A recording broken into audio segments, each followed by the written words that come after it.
Good morning, it's Gina Wendell here for another Fill You In Friday. And today we're going to talk about back to school tips.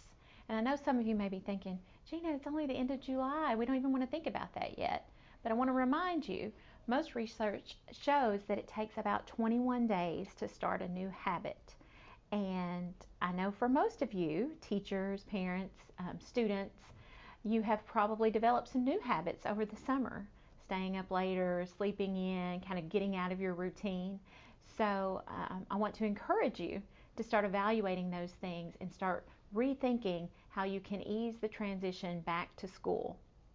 Some things you might want to consider are adjusting your bedtimes, especially if you have younger children or even older children, if they've been staying up later, playing video games, watching television, spending time with their friends. Now is the time to start thinking about adjusting those things and getting back into a routine.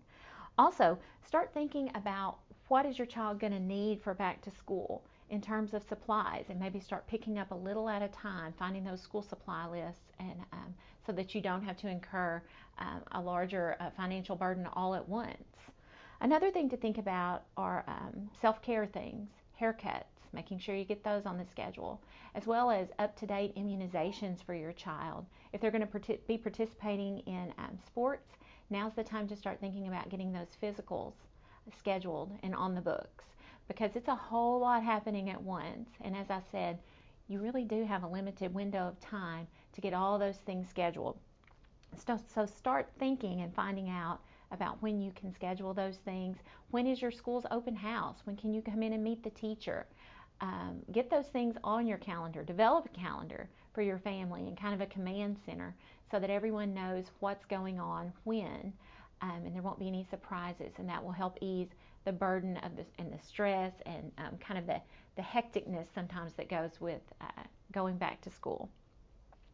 And this goes for teachers too.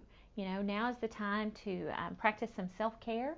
You've been kind of had maybe a more relaxing summer. Maybe you've done some PD and had some trainings and things like that. But I would encourage you to squeeze in a little rest and relaxation before you get back in the classroom so that you are the best that you can be for your students. I have found some websites that you can explore if you would like to, in terms of back to school tips for you and your family. There are recipes, there are tips, there are websites, online shopping and things like that that you could explore to help make the most of your mornings and your evenings when back to school starts. I also want to remind you that those of you that commute in, be aware of our Flashing Red campaign that's kicking off very soon. When you see the flashing red, you do have to fully stop.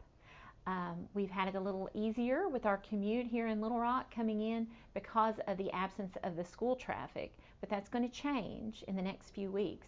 So please be mindful of that and adjust your routine accordingly. We want everyone to be safe. We want everyone to be well rested. We want everyone to have the things they need. And a very important piece about back to school is celebrating it. It's a great time of year. So we hope that you will embrace it and be prepared. And I want to give a shout out to all of you parents out there that are having to make these decisions and make these purchases and get these things scheduled and organized.